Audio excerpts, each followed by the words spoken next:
स्वागत है आप सभी का। और आज हम समझेंगे किस भाव से क्या देखें।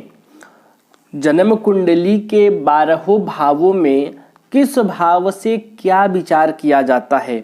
इससे पहले हम लोगों ने समझा कुंडली के प्रकार और उस कुंडली से क्या विचार किया जाता है। आज हम केवल लग्न कुंडली, जन्म कुंडली को समझेंगे और जन्म कुंडली के जो 12 भाव होते हैं, इन 12 भावों से क्या क्या विचार किया जाता है यह समझेंगे।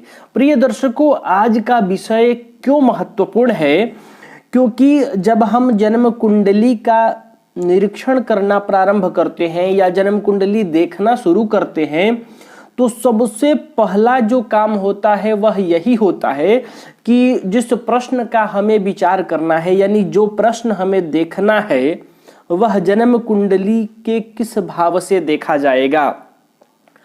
आप एक उदाहरण के लिए समझिए कि मान लीजिए आपको राशन का सामान लेना है और आप मेडिकल स्टोर पर पहुंच जाएंगे, तो क्या आपको राशन का सामान मिलेगा? तो नहीं। इसी प्रकार मान लीजिए आपको हिंदी विभाग में कुछ काम है और आप साइंस डिपार्टमेंट में पहुंच जाते हैं, तो आपका जो काम होगा वह हो पाएगा? नहीं। यानी आपको उचित रिजल्ट नहीं मिलेगा। उसी प्रकार जन्म कुंडली के 12 भाव हैं। आपको जो प्रश्न जानना है, जो विषय आपको जानना है, आपको उसी डिपार्टमेंट में जाना पड़ेगा, आपको कुंडली के उसी भाव पर जाना पड़ेगा। उसके अन्यत्र आप किसी और भाव से देखेंगे तो आपको रिजल्ट बढ़िया नहीं मिलेगा, सही रिजल्ट नहीं मिलेगा। इसलिए जन्म कुंडली के जो 12 भाव हैं, 12 डिपार्टमेंट हैं, 12 भाग हैं, इन 12 भागों से, इन 12 भावों से किस भाव से क्या देखा जाता है, आज हम यह समझेंगे, क्योंकि यह बहुत ही महत्वपूर्ण है।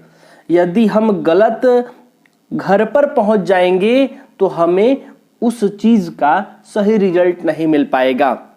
इसलिए आइए शुरू करते हैं। यहाँ देखिए, जिस पुस्तक से हम अभी कंटिन्यू कर रहे हैं, इसमें एक एक भाव के बारे में बहुत कुछ दिया हुआ है। हालांकि इसमें भी बहुत कम है, आगे आपको बताऊंगा, बहुत बृहद है और ये बहुत बड़ा होना भी चाहिए। क्यों? क्योंकि हमारे जीवन में 2-4 प्रश्न नहीं है, बहुत सारे प्रश्न हैं, असंख्य प्रश्न हैं। जो मन में आ जाए वही प्रश्न है। तो और जन्म कुंडली के भाव 12 ही हैं, तो इन्हीं 12 भावों में समूचे प्रश्न को देखना है। तो स्पष्ट है कि किसी एक भाव से एक विषय के अलावा भी बहुत कुछ विचार किया जाएगा। तो बहुत बड़ा है ये विषय, इसलिए इसको धीरे धीरे समझने का प्रयास करते हैं। तो सबसे पहले मैं ये बताऊं, इससे पहले भी मैं आपको एक एक शब्द के माध्यम से बताना चाहूंगा कि इस 12 भावों में किस भाव से क्या विचार करेंगे। इसके लिए आप इस पुस्तक को देखिए। इस पुस्तक का ये वाला आप श्लोक देखिए तो आप समझ जाएंगे कि जो कुंडली का 12 भाव है वह किस विषय को रिप्रेजेंट कर रहा है, उस भाव से हमें क्या विचार करना है।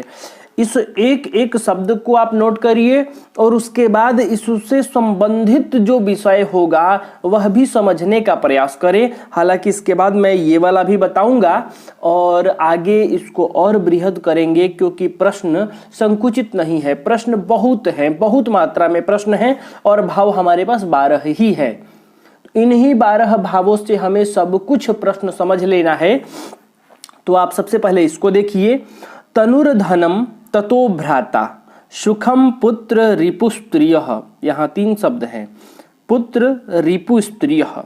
तनुर्धनम ततो भ्राता सुखम पुत्र रिपुस्त्रियः मृत्युर्भाग्यम राज्य लाभौ व्ययो भावा क्रमादि में। क्रमादि में इसका अन्वय हो गया, हिंदी अर्थ भी है, लेकिन फिर से आप एक बार इसको नोट करिए।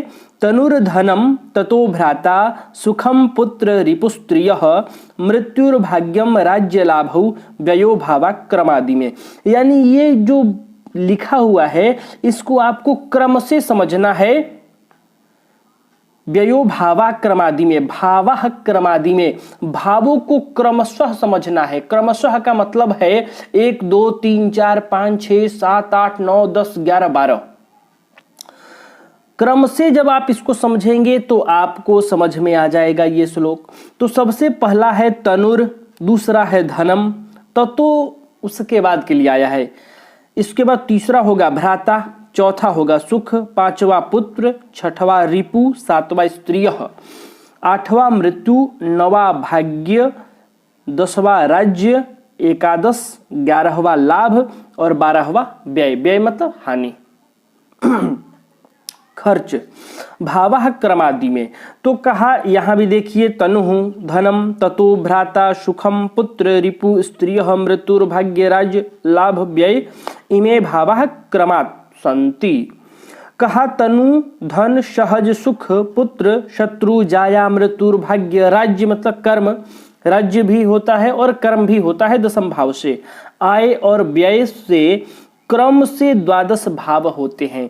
यानी कहा कि जो कुंडली का प्रथम भाव है, ये जो पहला भाव है, इस भाव से क्या विचार होगा? तनु यानी तन मतलब शरीर का, तन मतलब शरीर का विचार होगा। किस भाव से? इस भाव से।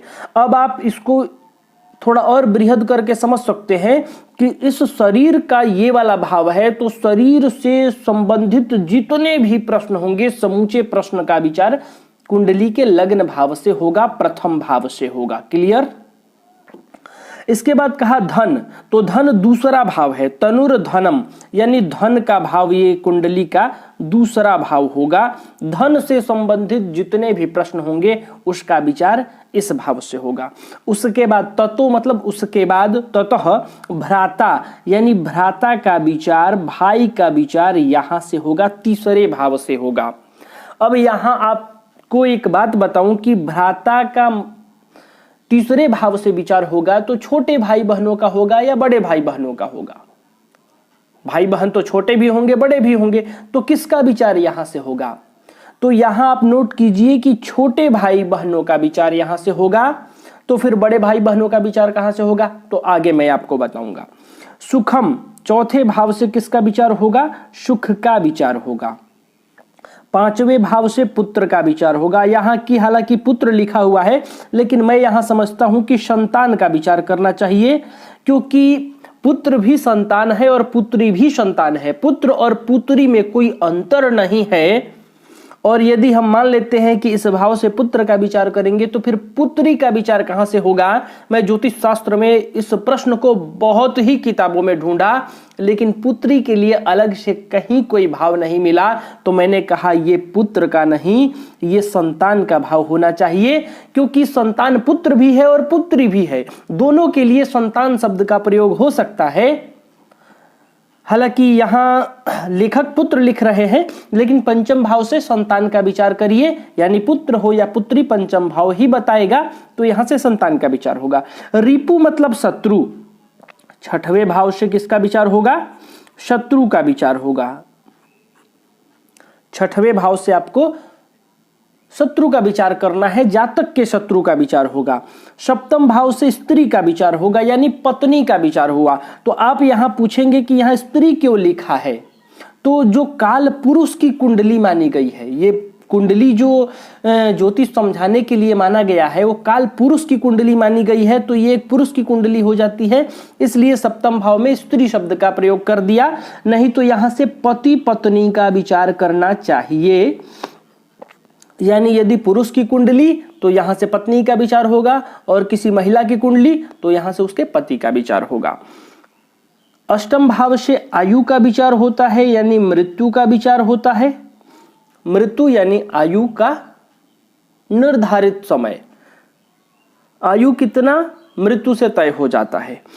नवम भाव से भाग्य का विचार किया जाएगा, जातक किस प्रकार का भाग्यशाली है कि नहीं, भाग्य जातक का कितना है, ये सब विचार नवम भाव से होगा। दसम भाव से राज्य का विचार होता है, राज्य से संबंधित प्रश्नों का विचार यहां से होता है, यहीं से कर्म का भी विचार किया जाता है। ये एकादश भाव लाभ का भाव है, यहां से आमदनी का विचार होगा, लाभ का विचार होगा। और व्ययो भावाक्रमादि में, और यहां से व्यय का विचार होगा। व्यय मतलब आप समझ रहे हैं खर्चा, जातक का जो खर्च होगा वह किस प्रकार का होगा, ये द्वादश भाव तय करेगा। तो प्रिय दर्शकों, जन्म कुंडली के किस भाव से क्या विचार करना चाहिए, मैं समझ रहा हूं कि आप समझे होंगे। यदि कुछ समझ में नहीं आ रहा है तो आप वीडियो के कमेंट में अपना प्रश्न रख सकते हैं। पहले आप एक एक शब्द पर गौर करके समझिए और उस शब्द से संबंधित जितने भी प्रश्न होंगे उन सबको समझने का प्रयास कीजिए उसी भाव से। हालांकि इतना ही तो नहीं है कि केवल इस भाव से शरीर का विचार होगा और इस भाव से सुख का होगा, इसके अलावा भी बहुत सारे प्रश्न होंगे जो इसी भाव से विचार किए जाएंगे। इसके आगे थोड़ा सा और ये इसको समझेंगे, इससे भी आगे बहुत सारा है जो एक भाव से संबंधित प्रश्न हैं विचार करने के लिए। तो प्रिय दर्शकों, आज के लिए बस इतना ही, क्योंकि वीडियो काफी लंबा हो जाएगा। तो मैं अगले वीडियो में आपको ये बताने का प्रयास करूंगा, उसके बाद आगे के कार्यक्रमों में और हम बढ़ेंगे, यानी ज्योतिष शास्त्र को तह बाय तह एक एक करके स्टेप बाय स्टेप विस्तार से समझने का प्रयास करेंगे। तो प्रिय दर्शकों, आज के लिए बस इतना ही। तब तक के लिए अनुमति दीजिए। नमस्कार।